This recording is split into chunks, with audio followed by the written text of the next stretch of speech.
E aí, meus amigos, estamos começando mais um podcast aqui no Estúdio 144. Ao meu lado, meu amigo Gabrielzinho. E aí? Gabriel tá virando sócio aqui da parada. Sócio não, o Gabriel vai trazer um projeto bacana para nós aí que tá em planejamento. Então, para você que chegou aqui no canal, eu sou Guilherme Carvalho, produtor aqui do estúdio. Gabriel, montanhista e N outras coisas. Ele tá aqui comigo por uma convidada especial que nós recebemos. Compartilha esse conteúdo, curte esse negócio, manda para quem você achar que é de interesse, porque hoje nós estamos aqui com a primeira mulher negra da América Latina a escalar o Everest. Então, meu amigo Areta, seja muito bem-vinda. Obrigada. Prazer, cara, te ter aqui. Tudo meu. Eu sei que você está na correria, eu sei que esse final de semana está um tanto quanto apertado e você ainda conseguiu um tempinho na agenda pra gente, por intermédio do meu Relações Públicas, que segundo ele não sabe para que serve, mas eu já falei que o nome é bonito, vai ficar. Então... O salário sai dia 15? Não, peraí, vamos devagar, É o PR. Areta, obrigado mesmo, cara, de verdade, eu enquanto estúdio, ter uma pessoa de grande relevância assim, cara, não é todo mundo que sobe o Everest, não é qualquer pessoa que tem essa disposição, essa garra e essa coragem. Guilherme aqui, enquanto Brasil, eu acho que acho que seria uma fala de todo brasileiro, sabe? De olhar e olhar com orgulho. Saber que a pessoa sai daqui e vai enfrentar uma montanha que é vista no mundo inteiro como se fosse uma referência, um pico ali que é o topo do mundo. Então, levar isso para lá, sabe? Nosso nome, nossa bandeirinha lá em cima... E com toda a história que você tem, que a gente vai esmiuçar ela, cara, pra mim é de verdade. Muito obrigado pela sua presença. Eu que agradeço, Guilherme, eu que agradeço. E agora, quando o Gabriel convidou, agora é tudo GG, né? Gabriel, Guilherme, Areta com os neurônios queimados da alta montanha, vai dar dificuldade. De boa, esquenta não. Mas o Gabriel, quando me convidou, a gente já trabalhou junto no próprio Itatiaia. Eu não tive dificuldade de responder, porque essa é uma região que eu sou apaixonada. E além de tudo, eu fiquei imaginando, deve ser um papo bom. Vamos falar de montanha, vai ser. Vamos falar de natureza. E eu estava muito interessado em vir, e o podcast de vocês está lindo demais. Então, prazer imenso, e eu que agradeço pela honra de poder compartilhar a minha história. Bom, Gabriel aqui, além de relações públicas, né? Ele vai ser o meu assessor com relação ao assunto, porque eu sou um amante de fora, um curioso. Apesar de nunca ter ido na parte alta do parque, eu tô nessa dívida comigo mesmo e eu acho que com a região.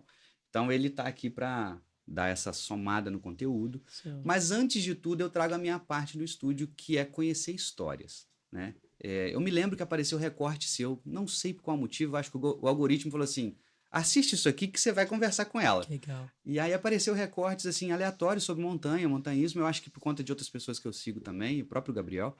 E aí me entra aquele recorte seu polêmico que viralizou, que as pessoas, em certa forma, são covardes pra cacete, né, em algumas situações.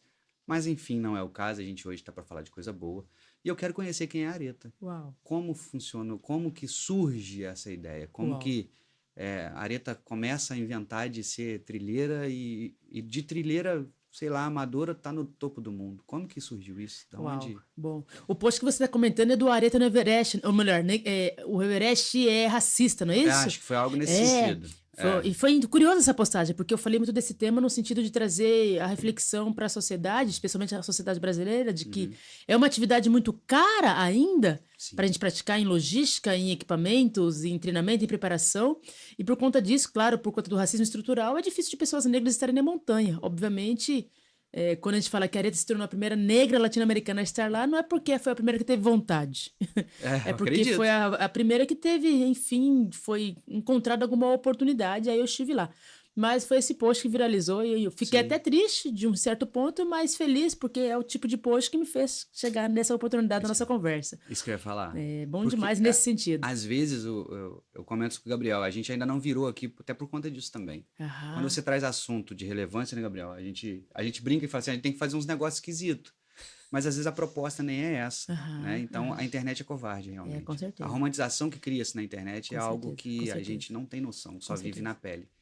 E eu acho que para você ter visto lá aquele monte de comentários, de certa forma, bestas e racistas também, Uhum, deve ter doído um pouco. com Mas, em certeza. contrapartida, te galgou e te levou a um patamar, É, que é você estar aí reconhecido o é Brasil isso aí. inteiro. É isso Que aí. foi bom. É isso aí. De certa forma, foi bom. É isso aí. E voltando aí para tua pergunta, eu gosto de dizer que eu sou Areta Duarte Freitas porque eu tenho orgulho da minha história, da minha família. Eu não sou a Areta que começou hoje, eu sou a Areta que começou lá com os meus pais, que vieram de Pernambuco, no nordeste do país. Os meus pais vieram para São Paulo, foram para São Paulo para tentar uma vida melhor. E ali eles não tinham onde morar, eles passaram a viver numa favela que se chama Favela do Jardim Capivari. Na verdade, se chamava Favela do Jardim Capivari, hoje ele é Núcleo Residencial Capivari, porque depois de algum tempo passou a ter infraestrutura. Mas, por mais que eu morasse, desde que nasci, moro lá no Jardim Capivari, eu era muito feliz, eu tive uma infância muito fantástica, porque eu sou a caçula de 3 crianças, os meus irmãos me permitiam brincar de qualquer coisa que eu quisesse. Eu podia soltar pipa, eu podia jogar bolinha de gude, eu podia jogar peão, bets, nossa, eu era da rua. Essa é uma vantagem de quem mora na periferia. As casas são muito pequenas. No início da minha infância era barraco de madeirite, depois que passou a ser uma casa de tijolos, mas são casas pequenas e é ruim ficar dentro de casa. Nossa, é claustrofóbico. Como é que fala a palavra? Claustrofóbico. Não tem como ficar, muito Quer me difícil. pegar aqui no trava-língua, você viu, né?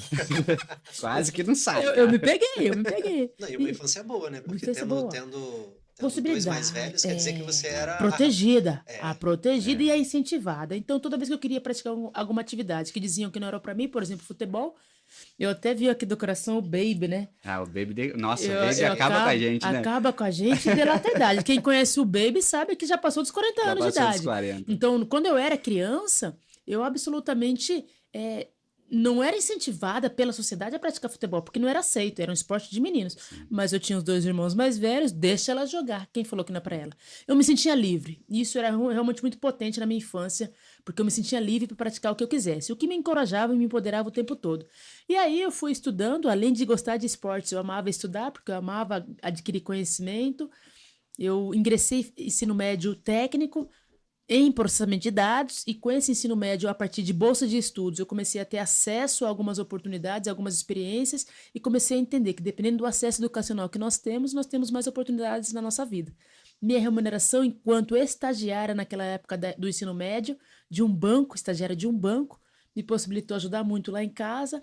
Eu fiquei tão entusiasmada com tudo aquilo, com aquele crescimento, que eu quis replicar isso para mais pessoas, especialmente para os meus irmãos, para as pessoas do meu bairro. E eu decidi seguir estudando.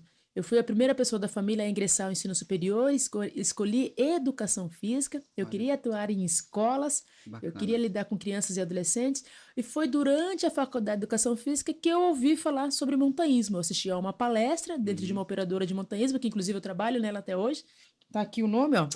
Grade 6, eu trabalho para eles como guia. O Gabriel fala muito, o Gabriel fala muito dela. Mas foi depois de algum tempo que eu comecei a entender que a educação nos dá possibilidades, o montanhismo não tinha chegado na periferia ainda, mas eu estava tão empolgada e apaixonada por aquela atividade que eu assisti na palestra que eu me sentia no direito de praticar. E essa palestra de quem que era?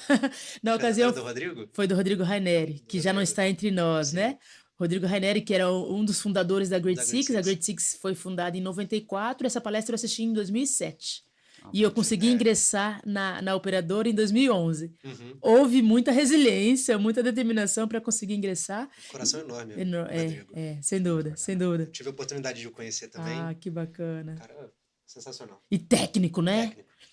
A ponto do ano passado. Ele era montanhista também. Montanhista, escalador, já tinha estado no Everest 3 vezes no topo. Caraca. Era muito incentivador. A Grade 6 é a primeira operadora do Brasil que começou a comercializar a expedição, ao Everest, e o Rodrigo era um dos proprietários. Ele faleceu no ano passado num acidente de montanha. De parapente, uma coisa que nos assustou bastante, porque ele era muito crítico mesmo, técnico, correto na questão da segurança. Era premissa para ele. Mas, falando Ironia do destino, né? Mas eu acho que é previsto para qualquer um, não é? Você que já teve lá, eu acho que isso... Nós vamos chegar mais. Eu acho que essa parte técnica ficou muito neles. Ficou muito encarnada neles. Aí eu falo na Areta, falo no Luquinhas. Ficou muito premissa. encarnado. A gente entende que montanha é para todo mundo, a gente entende que precisamos definir acessibilidade. No entanto, o cume não é garantido. O topo da montanha nunca é garantido. A segurança é a premissa, é o principal, é voltar para casa. Então, isso é sempre indiscutível. A gente é chato nesse sentido. Bacana, bacana. Mas prossiga aí na conclusão da história. E aí, assisti a palestra, consegui ingressar na empresa em 2011, inicialmente como vendedor e depois fui tendo a oportunidade para dar assistência aos guias. É uma empresa especializada em alta montanha, montanhas acima de 3.000 metros, 4.000 metros. Então eu passei a ir para alta montanha. A primeira, inclusive, foi o Monte Aconcagua, campo base do Aconcagua ali na Argentina, em janeiro de 2012. E daí em diante eu passei a ir para muitas outras montanhas. A sua primeira montanha foi onde? Lá atrás, quando você conheceu lá o montanhismo e você se permitiu primeiro lugar, você lembra? Bom, eu lembro que foi a Pedra Bela, ali na região de Bragança Paulista, onde aconteciam os cursos básicos de escalada da Grade 6. Foi lá que eu fui. Então já foi praticamente mediado, não mediado pela empresa, já era como falar, uma projeção de que você estaria nela no futuro. Eu confesso que eu fui para lá antes mesmo de começar a trabalhar com eles, porque quando eu assisti a palestra, eu fiquei tão interessada, tão apaixonada, que eu falei, eu preciso me preparar e preciso ficar perto deles. É uma estratégia, né? Sim, claro. Então, o curso eu fiz, inclusive, com o instrutor Gonzalo e com Pedro Bergamin. Bergamin? Vou errar o sobrenome. Mas eu sei que é o Pedro e quem era o instrutor da época. Fui para lá, fiz o curso, com o tempo fui me mantendo em contato com eles. Eventualmente, eu fazia algum tipo de prática, porque não basta fazer o curso.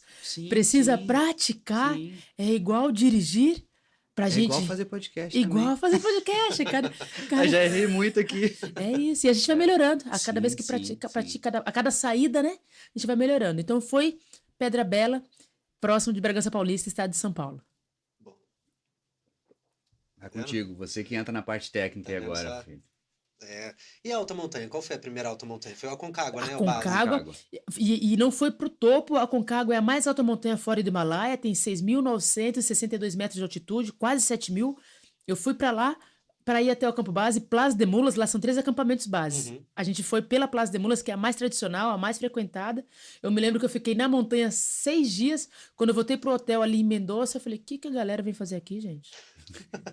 Dor de cabeça, pressão, dor, falta de ar, seco. Foi a primeira, né? A primeira, mas eu voltei, no primeiro dia que eu voltei ali pro hotel para tomar banho, passar a toalha, tirar aquela terra do corpo, porque é uma montanha muito seca, desértica, clima árido. Fiquei pensando, por que pagam para fazer isso? Dali 2 dias já esqueci dessa memória da dor. E dali 2 dias eu pensei, qual que vai ser a próxima? Pro Aconcagua, por exemplo, eu voltei mais 4 vezes. Aí eu fui pro cume as outras 4 vezes. E essa ideia do Everest, já tinha na tua cabeça? Não. Toda vez que eu pensava em Everest, e eu pensava justamente porque tinha muita gente no meu entorno que tinha esse intuito, esse objetivo. O próprio Carlos Santalena, que é um dos donos e guias da Grade. O próprio Rodrigo já tinha estado no Everest algumas vezes. Carlos Canelas, que é um grande amigo que mora ali em São José dos Campos, já tinha estado lá e eu só entrei na Grade 6, inclusive, porque a primeira expedição comercial, que foi em 2011, era com Carlos Canelas, então a partir dali a gente passou a ter uma relação de acompanhamento, de incentivo o tempo todo. Então havia muitas pessoas no meu entorno, no meu ciclo de amizades, que tinham estado no Everest. Inclusive, eles me incentivavam, Areta, vá para o Everest, vai melhorar no seu currículo, vai melhorar na sua percepção de montanha, na sua aprendizagem, nos seus requisitos. E eu sempre pensava em Everest, poxa, alto risco de morte? E de fato existe? Em média, 1% das pessoas que estão tentando escalar o Everest não retornam. Então, se são 400 pessoas, 4 não voltam. Se são 800, em média, 8 não voltam, ficam lá. Então, o risco de acidente para mim é alto. 1% é alto. Não sei como é que é. Vocês que é da área médica, né? Não sei como é que é isso. Não tem que ter erro. Não tem que ter, né? Não tem que ter. Mas existe. Mas existe. E aí, eu pensava também, poxa, busca de status quo. Eu sempre achei que Everest tem essa questão do status por trás. Não fazia sentido para mim, do ponto de vista de filosofia de montanha. E o terceiro motivo que me fazia pensar, não é para mim, é o alto investimento financeiro. Sim. A expedição Everest é caro. Para mim, pelo menos, era praticamente improvável que eu conseguisse, porque era aproximadamente $70 mil. O que significa quase R$500 mil. Era muita grana, muita grana. Então, quando eu pensava em Everest, eu pensava, não é pra mim. Eu pensava em montanha, sempre fui apaixonada desde que conheci. Eu vou pra montanha, eu volto mais empoderada, eu me sinto mais paciente, eu me sinto mais tolerante, eu me sinto mais realizada. Montanha pra mim é escola pra vida. Eu me sinto um ser humano melhor cada vez que eu volto de lá. Então, tudo que permeava a Everest não fazia um sentido para os meus valores, para os meus interesses. Isso está muito distante, apesar de ter pessoas, inclusive, me incentivando. Vai, Areta, tente, mas Everest tem dessa. Na verdade, qualquer montanha tem disso. O Gabriel vai concordar comigo, eu tenho certeza.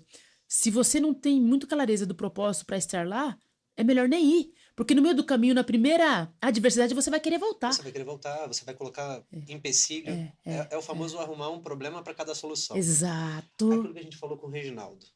Lembra? Porque o Reginaldo, eu trouxe ele justamente por ele ter sido uma grande amizade minha no Parque Nacional, e ele fala que a montanha é um lugar de resiliência, de fato, e de colaboração entre uma pessoa e a outra. Ele falou. Entre um grupo e outro. Eu concordo. Ele falou. É lá que você se sente vulnerável e é lá que você se sente útil. Isso aí. Por incrível que pareça. Isso aí. Você está na vulnerabilidade, né? São dois extremos do meio ambiente, mas você também é útil. E muitas das vezes você é útil em coisas tão simples que as outras pessoas elas dependem daquela sua a minha pergunta é de saber se você já tinha essa pretensão, porque assim, eu vejo hoje o Agulhas Negras aqui. Tem possibilidades de eu ir lá. Tá. Mas talvez encaixa muito nisso que você está dizendo. Talvez eu não tenha um propósito que diz, vá. Tá. Entendeu? Tá, Pode ser. Tá. Conheço a parte baixa, acho bonito, acho lindo. Não fui lá ainda, Gabriel. Tô aqui com o guia do meu lado. É só falar, vamos. Tá. Mas talvez realmente não seja o momento. Não sei. Eu acredito muito que o primeiro passo é essa decisão. Quero estar lá. Eu quero estar. E à medida que esse primeiro passo acontece, você vai ver coisas lá que é impossível eu e o Gabriel, enquanto guias, te explicar. É muito pessoal, é muito único a cada experiência. Gostei muito de ouvir esse depoimento do Reginaldo, né? No sentido de que você se encontra, se conecta com as suas vulnerabilidades, com as suas fortalezas. Sim, é muito interessante isso. A gente hoje que vive nesse mundo cheio de tecnologia, se esquece dessa coisa que é essencial do ser humano. Eu não me dava conta exatamente dessa questão da vulnerabilidade e da utilidade, enquanto o Reginaldo não aguçou isso em mim aqui. A gente conversando um ao lado do outro. Que interessante. Eu não tinha. E olha que eu trabalho com resgate de montanha. Então, quer dizer, eu sempre estou na vulnerabilidade. Eu sempre vejo a vulnerabilidade. E quão forte isso é? Ver e se conectar com a vulnerabilidade, isso é tão potente. Sim, muito potente. Porque você alcança mais do ser humano em você. Porque se você se sente o tempo todo forte, o fortaleza, o guerreiro, o pode tudo, consegue tudo, você jamais consegue ter a essência de conexão com o outro que está do teu lado. Sim. E com você mesmo. E às vezes a sua força não é do outro e vice-versa, exatamente, né? Exatamente. Então, quando você entende esse ponto de que eu estou num ambiente vulnerável, e pode não parecer, não é comparativos, mas isso aqui torna-se um ambiente vulnerável. Tem pessoas que chegam aqui desesperadas, morrendo de medo. E aí as coisas vão acontecendo, a energia encaixa, e aí a pessoa fala, nossa, que experiência maravilhosa. Então eu acredito que deve ser isso. No momento certo eu subo lá. Bora, me chama. Quero testemunhar, bora. Cara, você tem porta aberta aqui, fica à vontade. Voltando para Resende, eu já falei isso com o Gabriel, voltando para a região, tiver alguém que vier com você, você pode falar com ele, se quiser, pega meu telefone. Guilherme, eu tô com uma amiga, alguém que tá aqui, posso ir aí? Pode. Boa, seja bem-vinda. Boa, fantástico, tá? fantástico. Vindo para Resende, você fala, tem um podcast me esperando. Boa. Sinta-se à vontade, sempre. Fantástico, obrigada. O Everest de certa forma, né, Areta, acho que é uma montanha que todo mundo conhece, né? As crianças já conhecem na geografia no ensino médio lá, aprendendo. É isso mesmo. E saber que teve alguém que subiu lá, como vários, né? É muito gratificante, mas ao mesmo tempo é o que eu te falei, o risco, igual você comentou.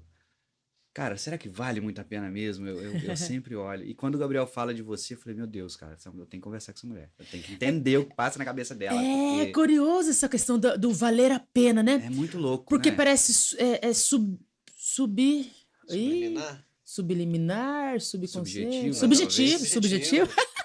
Vamos trazer uma professora de língua portuguesa para me ajudar aqui. Porque realmente a subjetividade do ser humano é algo que é cabível a você, né? Cara, você no Everest era contra os seus valores ali. Mas depois você entende que talvez até por você mesmo, né? Estar lá. Você sabe que a minha decisão para ir ao Everest foi quando eu percebi que a vida, especialmente durante a pandemia, é uma coisa que você não tem garantia. Você não sabe Falamos isso esse final de semana, né, Gabriel? Eu não sei quando é que vai chegar a minha senha. Durante a pandemia, isso ficou muito claro, no sentido que olha quanta gente morrendo nessa crise sanitária, crise econômica acontecendo. Será mesmo que eu estou vivendo com intensidade? E aí a minha decisão para ir ao Everest era justamente porque eu entendi que aquilo poderia ser um espelho, uma vitrine, para abrir grandes oportunidades para aquela desejada transformação que eu tinha quando eu ingressei em educação física. Eu ingressei em faculdade de educação física para atuar com crianças e adolescentes em escolas. E quando eu conheci a operadora de montanhismo, eu me afastei desse objetivo maior, desse meu propósito. E naquele momento de pandemia, 2020, março, que era para eu guiar um grupo até o campo base do Everest, a viagem foi cancelada por conta da pandemia, eu decidi, na mesma semana, minha próxima ida ao Nepal, eu quero passar o campo base, eu quero tentar chegar ao Vale do Silêncio, quem sabe chegar no topo do Everest. Eu sabia que seria uma expedição longa, aproximadamente 60 dias. Eu sabia que seria muito caro para o meu contexto, quase R$500 mil, mas eu sabia que a partir daquele momento o desejo tinha ficado enorme, o meu objetivo, a minha vontade tinha realmente ficado maior do que o próprio desafio. Então foi assim que eu comecei o projeto que eu chamei da Sucata Everest. Estou vendo sua garrafa descartável aí. A gente, já falei para eles, viu, pessoal, que a gente vai conseguir um patrocinador para que a gente evite descartáveis nesse ambiente. Vamos pensar agora. Agora eu vou falar de um detalhe que vocês não perceberam. Vocês não perceberam. Não, realmente, gente, eu faço a separação.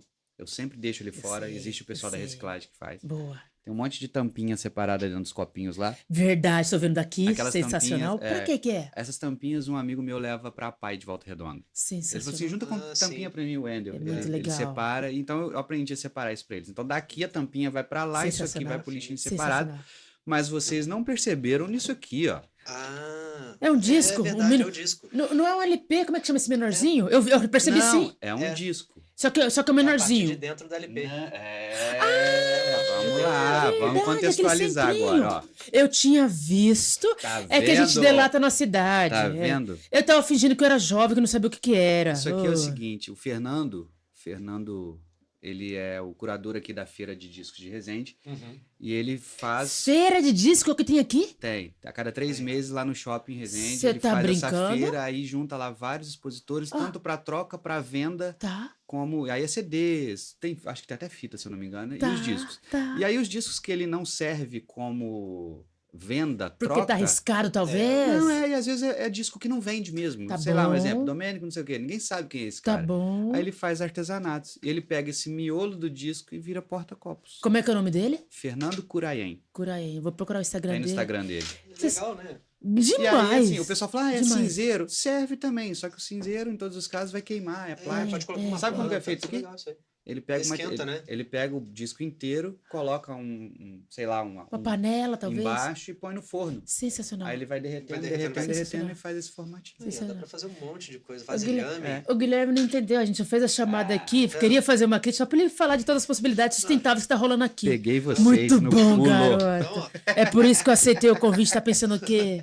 Então, Que pensando legal. Peguei nesse vocês no contexto pulo. da Areta, entrando nesse contexto da Areta dela falar que né, da intenção dela com o exemplo da criança, trabalhar com a criança, né? Você se tornou, de fato, uma pessoa exemplar.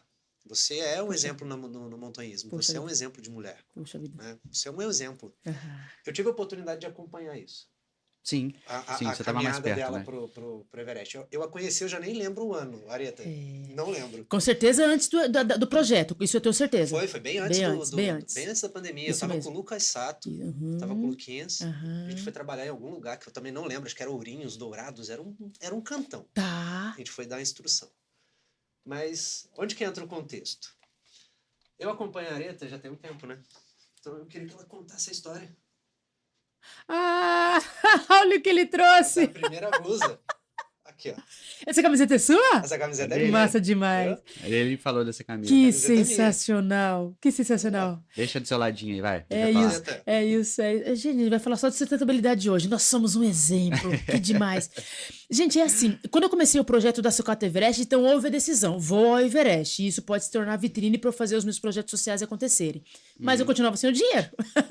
Então, o que eu decidi? Escrevi um plano de como faria isso acontecer, como conseguir o recurso financeiro. Nesse plano constava: posso voltar a juntar recicláveis, posso voltar a ser uma catadora de recicláveis, exatamente como na infância. Eu quis ter brinquedo, juntei latinhas, comprei o brinquedo. Eu quis comprar um fogão para minha casa, juntei latinhas de alumínio e comprei o brinquedo. E agora, na pandemia 2020, eu enxerguei que eu poderia fazer exatamente a mesma coisa, porque eu via resíduos recicláveis em todos os cantos, na minha casa, na minha rua, no meu bairro, na minha cidade, em todos os cantos. Então, ao invés de olhar para resíduo, eu enxergava recurso. Só que a gente começou a juntar recicláveis, eu digo a gente porque eu não trabalhei sozinha, A minha família ajudou, amigos ajudaram, uma galera Eu lembro começou da sua a mãe. colaborar. A minha Eu mãe, lembro da sua mãe. a gente saía de madrugada, Dona Pois, o pessoal chama ela, chama minha mãe de Dona Pois, o nome dela é Euleide, mas ela chama de Apois, porque e Apois, e Apois? Então, esse tipo de coisa que ela faz o tempo todo. Só que a reciclagem, por mais que trabalhássemos de domingo a domingo, de manhã, de tarde, de noite, tentando pegar todo tipo de material, dessa vez não mais só latinhas, era ferro, era plástico, era papelão, era papel. Então, todo tipo de material a gente reunia para o projeto, ainda assim era insuficiente para se aproximar do R$500.000. Uhum. Então, a gente com começou certeza. a dar início às outras atividades, outras ideias. E essa camiseta que o Gabriel está mostrando foi uma das primeiras camisetas que a gente produziu, feitas a partir de algodão orgânico e plástico reciclado. E o Gabriel... Cara, eu achei muito interessante. Muito fazer linda, isso. muito linda, muito linda. O tecido E um é tecido bem durável, e é super diferente, durável, cara. Olha Quantos só, anos tem? 2020 essa camiseta. 2020, após que você já usou, já lavou e tá Ainda tem impecável. uma outra lá que eu uso ainda mais. Que E cor tá que é a lá. outra? É a mesma. Ah, É a mesma azul. cor. Eu muito achei muito legal, interessante muito o legal. formato. Linda demais. Cara, bota O aqui pra Gabriel galera ver. comprou, o Dudu. Dudu, Nossa, Yasmin. Yasmin. Cara, e assim, eu ficava honrada. E as galera Aqui comprava atrás tá e usava e a divulgada, empresa, né? e divulgava. E mais pessoas ficavam sabendo do projeto e mais E pessoas se assim foi. engajavam. Sim. Eu só sei, Guilherme, que de fato é muito legal quando eu vejo essa camiseta, porque fica claro que as pessoas acompanharam a história, Sim. sabe que é verdadeira, era dia após dia trabalhando. Ao mesmo tempo, fica claro que eu não cheguei ao Everest sozinha. Muita gente me ajudou. Essa escalada não foi minha, foi nossa. E só deu certo porque foi uma conquista coletiva, efetivamente. Bacana. Era um desafio gigante. Claro que era a Areta que estaria na montanha. E ainda assim, não estava sozinha. Tinha carregadores, cozinheiros, tinha sherpas. Sim, é toda uma equipe, É uma né? equipe. Não é... E eu diria, tanto antes da escalada literal, quanto no Everest. E até hoje é assim. Eu não conquisto nada sozinha. Nós estamos juntos. E isso vai dando força, isso vai me empoderando, isso vai fazendo acreditar que eu estou no caminho certo. Passa um filme na lindo cabeça. Passa um desse aí. filme e eu sou muito grata, porque em determinados momentos eu ficava pensando, gente, mas por que tem tanta gente me ajudando? Genuinamente, zero interesse por trás. É a primeira vez que eu tô vendo o Gabriel mostrar a camiseta assim, olha, não é no sentido, Areta te ajuda, não é isso que ele tá fazendo. Ele simplesmente adquiriu, comprou para incentivar, para apoiar. Sim. Foi Tem lindo uma demais história. acreditar. É lindo demais. É lindo. Tem uma Bacana, né? história. É muito lindo, é muito É lindo. conhecer a história. Eu vejo essa camiseta, Então, eu vejo histórias. No detalhe. é o isso que eu mesmo, falo é aqui isso pro Gabriel muito e que eu falo pra todo mundo, cara. Isso aqui tem propósito, tem objetivo. Com É certeza. contar história. Com certeza, com certeza. História válida, história de conteúdo. Foi bacana demais. Não é conteúdo vazio igual o resto tá fazendo aí, não. Massa E aí, demais. com certeza, agora, com tudo isso que foi falado, a gente te entende perfeitamente que você chegou no objetivo enquanto educadora física. Cheguei. Enquanto... Eu tô chegando, Gabriel. chegando eu diria ainda? que eu tô chegando. Porque, assim, depois de 12 meses e 15 dias, nós conseguimos todo o dinheiro necessário. Foi da reciclagem, foi da venda de camisetas, foi de financiamento coletivo, bazar, brechó, venda de quadros. Tem um amigo meu que é seu xará, Gabriel Tarso, que faz fotos de montanha. Sim. E ele doou essas imagens para mim, para a gente vender, comercializar essas fotos também para o projeto. Nós tivemos muitas ações voltadas ao projeto da Sucata Everest. E após 12 meses e 15 dias, eu consegui embarcar ao Nepal. Eu me lembro que eu embarquei no dia 1º de abril, dia da mentira. Olha, E no avião, que ainda estávamos em pandemia, mas as fronteiras tinham sido reabertas, eu chorava. Caiu a ficha. Olha lá, falei de novo da idade. Caiu a ficha, quem tiver 20 anos vai saber o que é. a Lara nem sabe. Né? Só pra contextualizar também, a gente É tá com a minha DDI ou filha lá DDI? na área técnica verdade, ajudando a Era gente. DDI. DDI. Caiu a ficha, era DDI. Ah, verdade. Mas explica aí, pra quem tiver a idade da Lara, o que caiu, Caiu a a ficha? ficha quando a gente entende determinada situação. Às vezes demora pra cair a ficha. Ai, caiu a ficha, A Larinha entendi. tá no suporte com a gente aqui na área técnica. Não Bom parece, mas a gente tem uma sala ali que ainda Legal. ainda tem um outro espacinho e ela que tá administrando Qual tudo que é a lá. idade da 12 aninhos. A nossa diretora tem 12. É 12 inteligente, aninhos, hein? 12 aninhos. Fantástica. 12 aninhos. Fantástica. Tá mandando bem. E aí, no dia 1º de abril, eu embarquei. Dia 2, eu chego no Nepal e eu fico no Nepal 64 dias. Na montanha, eu fiquei 54 dias. E aí, a escalada acontece, foi super desafiador, tive muitas questões para resolver ali em loco. No dia 4 de junho, dia 3 de junho eu volto, dia 3 de junho de 2021 volto ao Brasil e fica claro para mim que Muita gente torceu, muita gente apoiou, muita gente queria saber dessa minha história, como tinha sido. É legal que muitos canais continuaram me entrevistando. Por 3 meses, gente, eu queria só descansar, mas não era possível.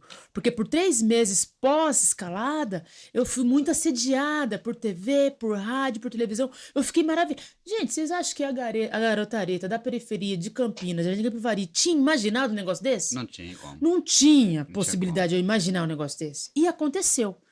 E ao mesmo tempo eu falei, mas o que que eu faço com isso? O que que eu faço com isso? Então o sonho da Você educação não física... tinha noção de que isso aconteceria, Não, você não imaginava. não, E às não. vezes nem estava preparada para tal também. Não mesmo. Eu fui, como fala, trocando a roda enquanto o carro estava andando. Confesso que foi isso. E aí exigiu coragem, porque Sim, absolutamente sim, de isso certa dá forma, medo, sim. isso dá medo, isso é algo muito novo. Mas eu entendia o porquê que estava acontecendo isso comigo. Tinha um propósito, e eu tinha que fazer jus ao propósito. E quando pessoas passam a te apoiar, te ajudar, cara, são 2 caminhos. Você passa a acreditar mais naquilo Uhum. e passa a entender que você tem uma responsabilidade muito grande, não dá mais para voltar atrás. Não dá mais para voltar atrás. Então, as pessoas validam o que você decidiu e você segue. Então, voltei do Everest, passei a dar essas diversas entrevistas, as pessoas passaram a validar ainda mais esse projeto, entendeu que não era só a escalada. Era a escalada de uma mulher negra e periférica que tinha um propósito de resultado coletivo. E aí a gente voltou entendendo que o meu sonho grande poderia acontecer, que era fazer com que esportes chegassem em todas as periferias do Brasil. Era entender com que pessoas negras talvez pudessem ter oportunidade nesse tipo de ambiente. A gente inaugurou uma parede escalada Sim, lá em Campinas. isso que eu tava tentando lembrar aqui em qual cidade que era. Foi Se em era Campinas mesmo, a A primeira. primeira. O meu desejo é que chegue em mais cidades do nosso país, de acesso gratuito, é um boulder, é lindo demais essa parede escalada, crianças, adolescentes, adultos, qualquer um pode ir, porque tem vias lá com diversos graus de dificuldade, então Sim. pode ser para lazer, pode ser para performance, então esse é um dos desejos que está sendo realizado, um objetivo que foi realizado, a gente quer replicar em mais cantos do Brasil, como eu comentei. Recentemente, ano passado, 2024, fomos em novembro com um grupo de pessoas negras para o Kilimanjaro, a mais alta montanha Sim. da África. E a gente foi através de um projeto social. Então, voltei a abrir empresa, tive que dar esse passo a mais. Olha. A minha empresa, junto com uma outra de óleos lubrificantes, patrocinou essa expedição ao Kilimanjaro. E a gente tem percebido que o Everest foi apenas o primeiro passo do meu sonho grande. O meu sonho grande não era ter sido primeira de nada. O meu sonho grande era ser uma de muitas. O meu sonho grande é fazer com que as conquistas sejam coletivas. Não vai bastar somente eu acessar. Vai me interessar aquilo que o Gabriel, por exemplo, nas escolas tenta fazer.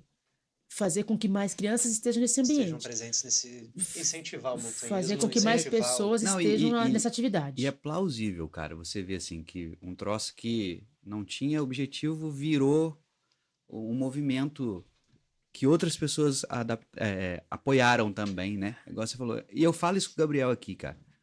Cara, você tá vindo aqui pro estúdio não é à toa. Você tá vindo aqui para ser ponta de um projeto que ele ainda não parou para pensar. Eu vejo o projeto lá na frente. Eu já vejo. Uhum. Eu já vejo isso em andamento. Eu já vejo um programa aqui dentro com ele puxando frente de vários profissionais, montanhista, alpinista, que seja, não sei quais os nomes que possam dar, vocês são mais tem técnicos. Porque tem nicho para isso. Uhum. Tem gente para. Tem consumo disso. Tem pessoas que querem assistir, tem pessoas que querem ouvir você falando. Uhum. Tanto que nós vamos estar com o Dudu também agora, dia Legal! 30. Dudu Cotrim! Então, assim, Eduardo encaixou, Cotrim. sabe? Encaixou. Você com a experiência de ter chegado lá, o Dudu que não conseguiu, não porque ele não quis, Não, questões mas climáticas. pelo fato de dizer aquela porcentagem do risco. Aham. Não era a hora, não era o momento. perfeito. Aconteceu de você não chegar. Exato. Uma hora certa vai. Naquela Então, expedição do Dudu que foi esse ano, né, 2025, eram Foi. 16 brasileiros tentando, não teve possibilidade. Então, E a gente precisa acontece. respeitar. A gente tem que respeitar o espaço, né? Isso A aí. natureza que manda, não é, Nossa, eu gente? tava acompanhando ele junto com a Yasmin. E esposa aí? dele. Nossa, a Imagina. Yasmin chorava. Ah, é Falei, angustiante. Yasmin, É isso que é acontece. melhor ele não subir e voltar, porque o Ayman tá pequeno, Isso. do que... né? Tem um bebê aí, Pelo amor de Deus. Então, assim, é Continua. muito mais complexo, né? Então, Muito. fala pro Gabriel, cara, você é frente de um projeto que você não tá vendo.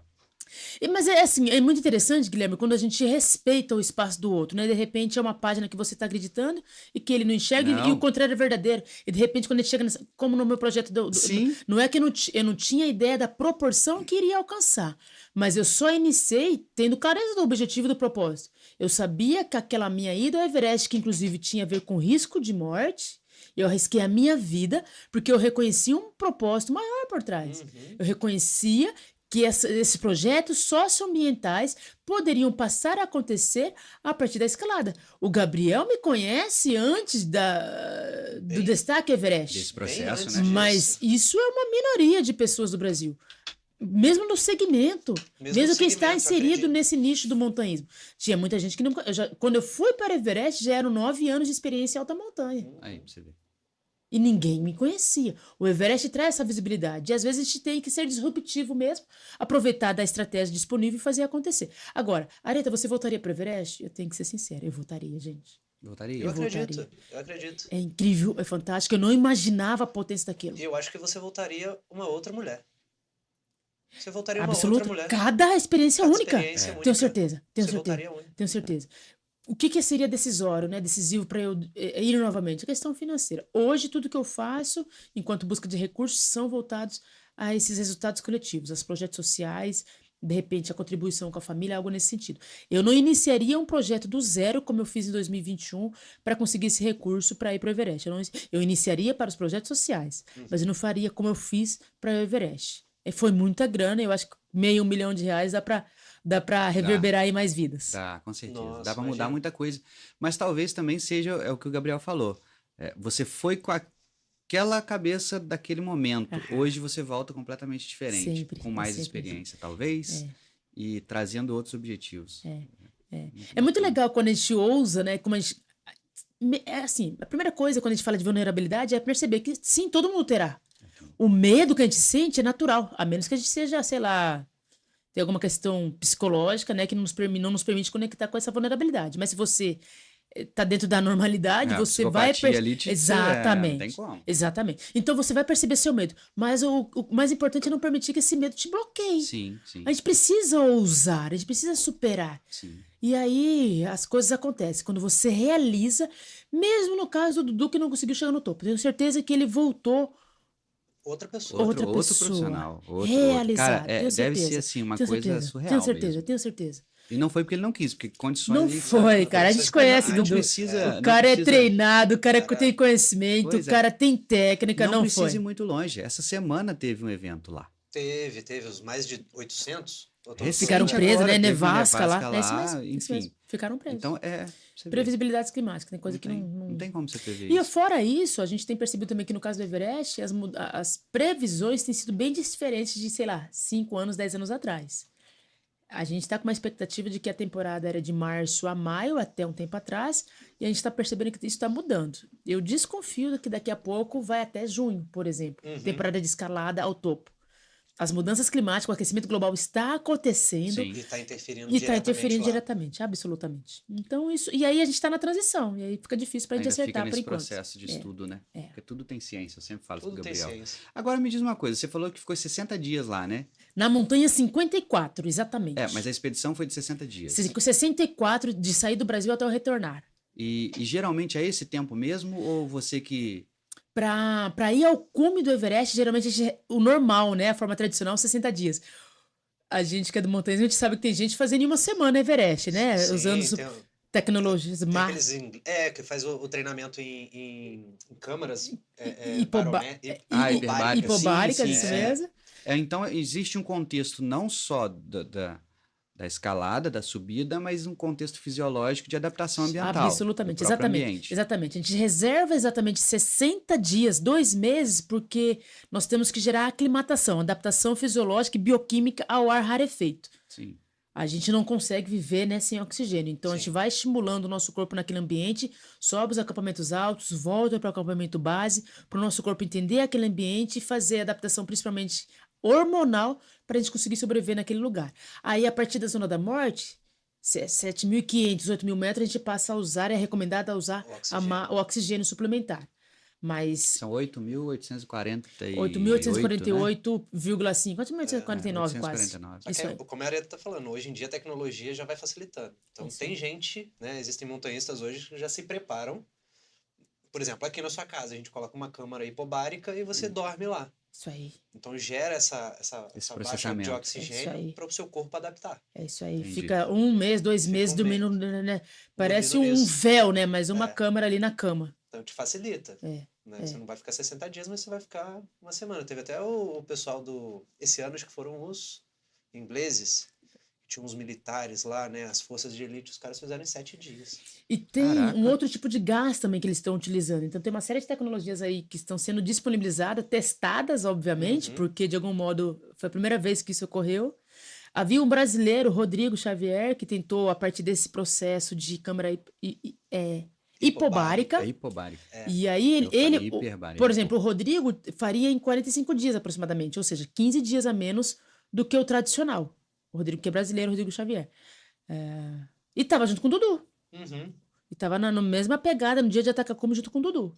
Pô, que bacana, É, cara. É muito mais complexo, né, do que a gente... Por isso que eu perguntei dessa questão do tempo. Eu fiquei na dúvida você falou 60 dias. Eu falei, cara, é tempo pra caramba. É 2 meses No você vivendo lá. Everest, no Everest são 4 acampamentos altos. Então, depois do campo base, o campo base está 5.300, tem o campo 1, 6.100, campo 2, 6.400, campo 3, 7.100. O último acampamento, campo 4, 8.000 metros, 7.900, 8.000 metros de altitude. Então, do campo base para cima tem esses processos. Sobe, desce, mais ou menos 3 vezes para gerar essa adaptação fisiológica e bioquímica. Não sobe diretão. Não. Vendo como é que é? E passa mal, hein? Imagino. Ó, vou fazer um passava comentário mal. aqui. Eu tive princípio de edema pulmonar. Vocês que são aí Sim, acredito. da área Acredito. médica, minha saturação 70%. Acredito. Aqui a nível do mar, 70% é o quê? Aqui, Não, já tá, aqui é tubo. 92 a gente já leva pro tubo. 70% é tubo. E quando isso aconteceu 92 comigo, a gente já tá entubando. quando isso aconteceu Não, comigo, 70% aqui é difícil, Já foi. É internação, com certeza. tubo. Não, já chega assim. E aí, para mim, ficou muito assustador, porque estávamos em pandemia, pessoas com 90% já era caso grave, né? Então, ali, quando a minha chegou a 70%, o próprio Carlos Santalena, que era um dos guias que estava comigo até esse processo de aclimatação, olhava e dizia: ih, Areta, acabou. Tem como. Até porque em altitude você não recupera. Não. Um problema você não como tem esse, você tem que descer, tem que baixar. É. E aí, mas ainda assim, atrelado à questão da amizade, do incentivo, de conhecer a história e mais que tudo, trabalhou para que desse certo, deu a oportunidade de ficar um tempo ali. Eu comecei a usar o suplemento de oxigênio precocemente, porque o recomendado é campo 3. Eu comecei a usar a partir do campo 1. Passei no posto médico que tem no campo base. O campo base tem médicos ali Ai, que disponíveis. bacana, Então, a gente passou por lá, fez a consulta. Passei a usar corticoides, xaropes e antibióticos. E essa máscara de oxigênio suplementar. Depois de 2 dias, comecei a ter um progresso, uma melhora. E aí, eu fui autorizada a me manter na expedição. Então, são muitas variáveis envolvidas ali. Mas, felizmente, deu tudo certo. Ah, que bacana. Eu lembro de ter tido um edema agudo também lá no Alpamayo. Olha aí, Peru! Bolívia. Pequeno Alpamayo, Pequeno Alpamayo. Boa, isso, boa. Pequeno Alpamayo. Boa. Tive edema agudo. Deve Tive ser que ficar, ruim. sabe o que eu tinha tomado? Coca-Cola quente. Eu ficava tomando Coca-Cola quente, porque eu não tinha chá, não tinha nada. Tomava Coca-Cola quente, cara. Pra Caraca. dar uma segurada. Mas tipo, precisei de medicação também. E olha que eu não Imagino. tava tão alto assim, porque no Alpamayo não chega Pequeno assim. Alpamayo tem 5.450. não Essa chega que é a tanto. sensação de ficar sem ar que você falou? Nossa senhora, meu amigo. É horrível. É horrível, é horrível. Ele falou, já tive a experiência de ficar sem ar. O guia chega perto da gente e fala assim, e aí? Eu falei, estou enfermo. Estou enfermo. E é falta de ar, é dor na região pulmonar, Sim. é uma coisa que fala, gente, só quero a minha cama, deixa eu ir pra casa. É uma sensação Uma horrível. sensação horrível. Horrível. E você dentro de uma barraca, naquele negócio fechado, aí você vai pra Enclausurado, fora. É claustrofóbico. Frio, sem conforto, hostil. Ambiente pior. É um hostil. negócio muito louco. né? Cara, tem que gostar muito. É o que eu falo. O projeto que eu tô levantando com esse cara aqui, eu arrepio, porque é de aplaudir, cara. Porque Aí entra a história. Faria de novo? faria, Faria. cara. Não, Faria. faz, não tem Faria. jeito. Faria de novo, melhor, Faz, melhor que faz, antes. Porque Faria melhor isso que aí, é o que isso você aí. sem falou, dúvida. chega no objetivo do que você tem, você vê aquilo ali, você fala, cara, valeu a pena. A gente volta outro, cara. Vale a pena. E é incrível, é lindo demais, né? Não é Acredito. simplesmente pelo desafio, não é simplesmente pela exposição, é por realmente tentar ali também se conectar com um ambiente diferente. a ponto de quando a gente volta pra cidade e não consegue mais. Leva um tempo para se readaptar. É outro ritmo. A gente percebe o que que é essencial. A gente não precisa ter tantas coisas, a gente precisa ser efetivamente. A gente precisa da água, de um lugar para dormir, para abrigar, uma blusinha para aquecer. A gente precisa do básico para ser feliz. A gente inventa muito, A né? gente Se a inventa gente for bastante, pensar, é verdade. A gente inventa É muito. verdade. Só o conforto traz Essa comodidade, né? O comodismo, né? De ter muito, É. de usar muito. É. Mas na montanha, um casaco faz uma diferença enorme. Por isso que o Às Reginaldo vezes- falou do rapaz que tinha um monte, né? Não, ele A tinha um Areta monte sabe por conta disso. de sem vergonhice, né? Como é que é? Levou um monte Eu vou pra te mandar montanha? esse recorte. Não, um- esse recorte do Reginaldo é o Tinha um melhor. porteiro Ah, Depois lá eu na te parte mando. alta, ah. há um tempo atrás, que todo mundo chegava lá e ele tava sem camisa. E um frio danado, um frio danado, ele tava sem camisa. E aí todo mundo ficava com dó dele e dava um casaco.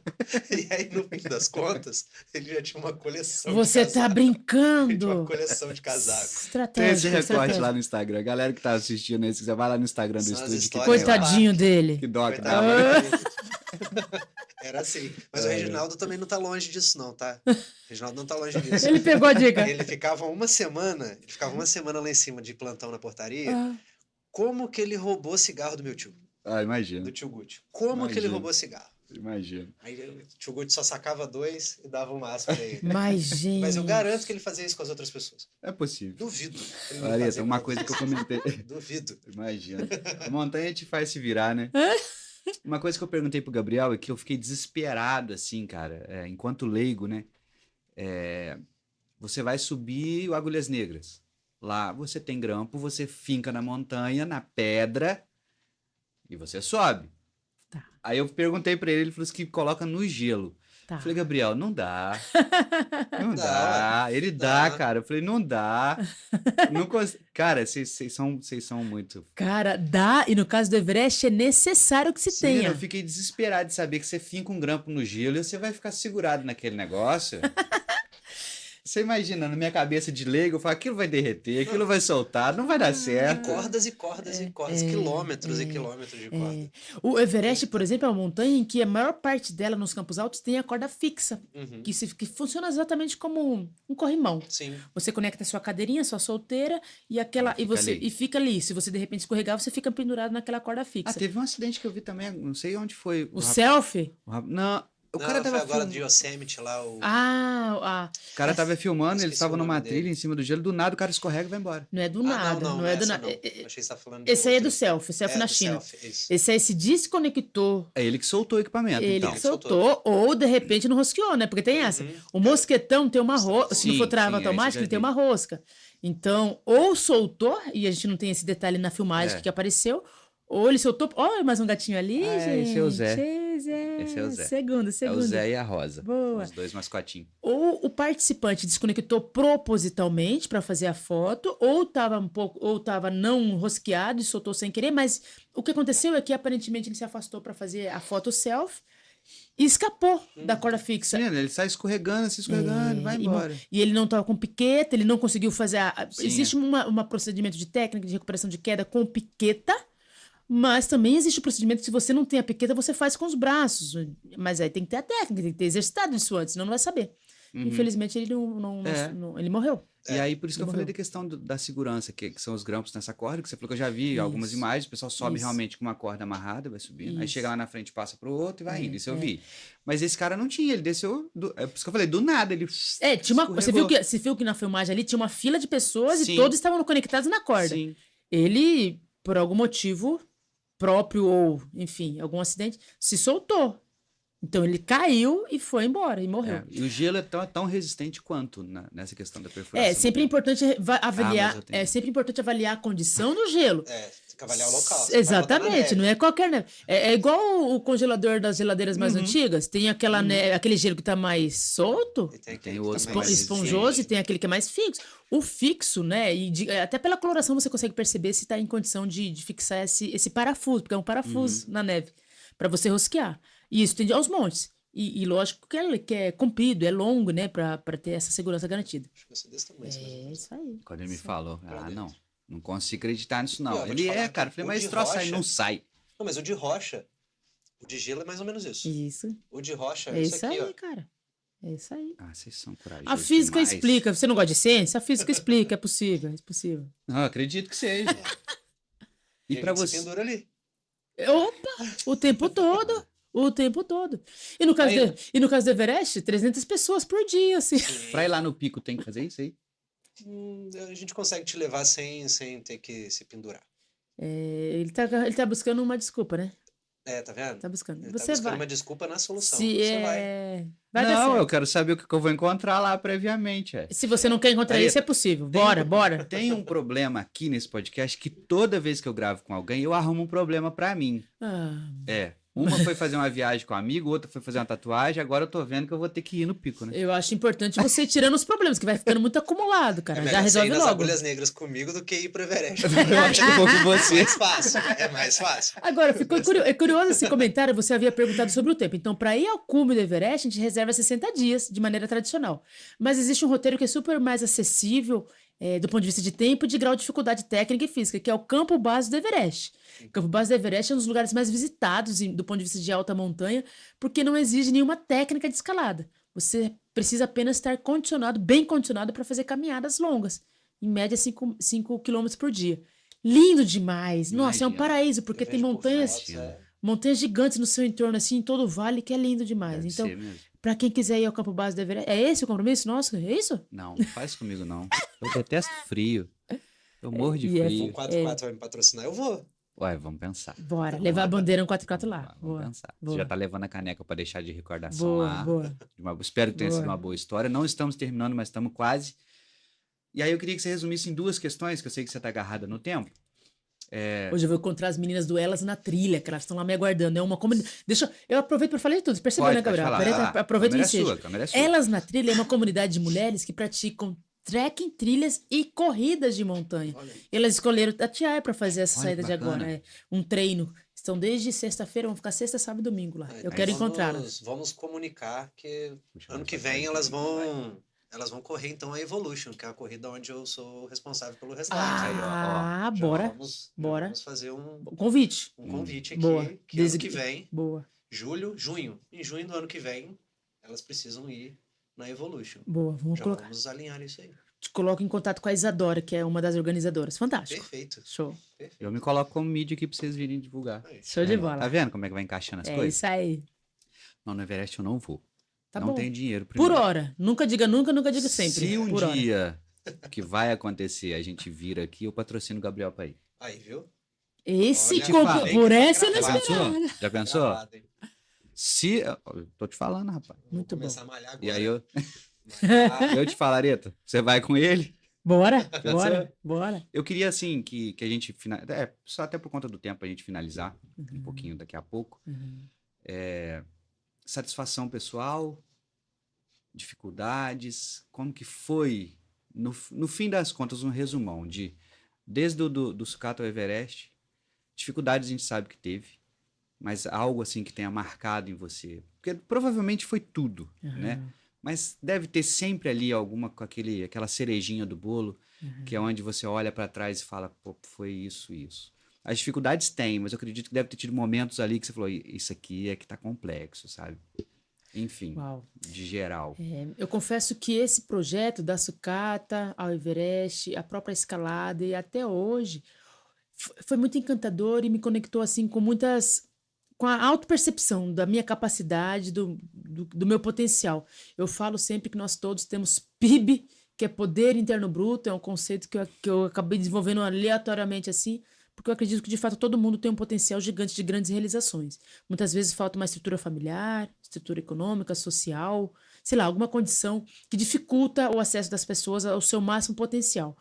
Eu diria que a maior satisfação que eu tive ao decidir realizar esse projeto foi de fato entender que sim, haverá obstáculos, desafios, dificuldades, mas que é sempre importante a gente tentar superar cada um deles. Super importante.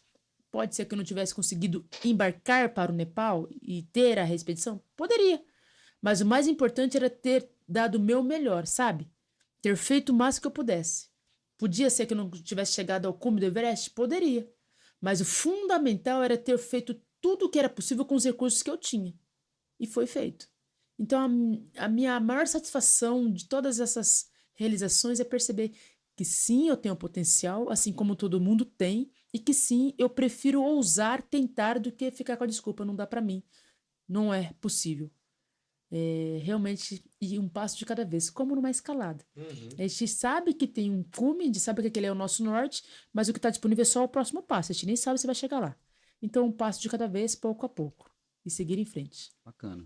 E E aí? transformar isso em coletividade. É isso aí. Transformar isso em coletividade. É isso aí. Eu descobri recentemente, eu não sabia. Ela é embaixadora de um projeto de um amigo meu e eu não sabia. Qual deles? O Pés Livres. Ah! Você comentou Aqui, ó. disso. Verdade. Eu até vim pra Ah, você Sensacional, comentou sensacional, mesmo. sensacional. eu projeto. descobri. E hoje recentemente. você, Fantástico. além desse projeto, você trabalha com. Você apoia mais quais outros projetos? Eu apoio o Não? Pés Livres, que é Uhum. então essa ONG que atua com crianças da África, pensando em educação e alimentação. Estão ali em Moshi, na Tanzânia, que eu amo de paixão, fui lá visitá-lo. Então, quem puder acessar o Pés Livres vai se apaixonar e quem sabe apoiar. Apoio também Favela Radical, que é uma ONG da comunidade do Turano, aqui no Rio de Janeiro. no Rio de Janeiro. Rio de É, a Janeiro. Favela Radical eu já ouvi falar. Isso Já aí, ouvi falar. Favela Radical trabalha com surf, com escalada. Uhum. E com quem mais, gente? E skate. E skate. É um projeto que eu apoio no sentido de ser uma das interlocutoras a fim de buscar mais recursos, mais apoio para o projeto acontecer. E o outro projeto social que eu apoio é o Azimuth, que é da OBB. O programa Azimuth atende jovens, crianças e adolescentes com atividades na natureza. Sou embaixadora também da Veolia e da The North Face. Aí já não tem a ver com impacto social, tem a ver com outras questões enquanto interlocutora. Show de bola. E o engraçado, sabe onde eu conheci o Rafa? Ah, Guiando ele na montanha. aqui no Itatiaia? Aqui no Itatiaia. Sensacional. Foi onde eu conheci. Gente boa demais. Demais. Projeto do Rafa e Ele da é da Luana. Luana. Isso aí.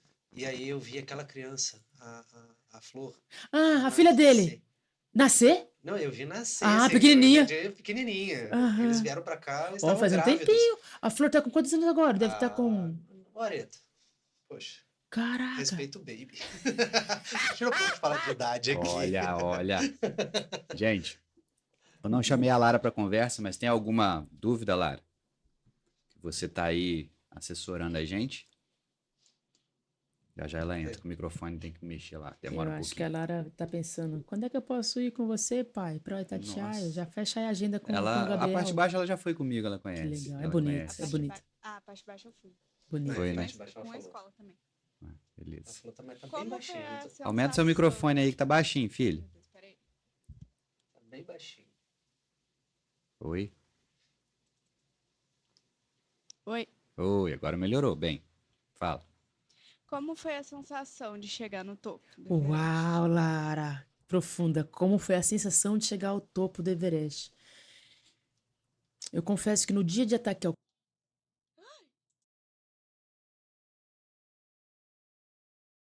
Ela cortou, voltou. Voltou? Ela O meu voltou voltou. também? Boa. Voltou. Ela apertou o botão, tirou todo mundo. Vai. Ela perguntou então sobre a sensação de chegar ao topo do Everest. O dia que eu fiz ataque ao cume do Everest foi dia 22 de maio de 2021. Eu saí por volta das 11h30 da noite do campo 4, na direção do topo. No meio do caminho, o meu guia, que era o Passangue Sherpa, começou a demonstrar sentir muito frio, ter dificuldade de caminhar. E não porque ele era menos experimentado que eu, na verdade é totalmente o contrário. Ele já tinha estado no topo do Everest 5 vezes, ele já conhecia. Muito mais fortes. É uma galera que, nossa, fora de série, Aí a todo capacidade dia dele, a trabalhando, atitude. né? Só que trabalhou muito mais do que eu. Foi ele que levou barraca lá pra cima. Foi ele que levou alimentos. Foi ele que subiu mais vezes do que eu nos acampamentos altos para garantir estrutura para a escalada. E naquele momento ele já havia perdido mais de 10 quilos. Tava com dificuldade, estava esgotado. E aí no meio do caminho ele chegou a pedir para parar.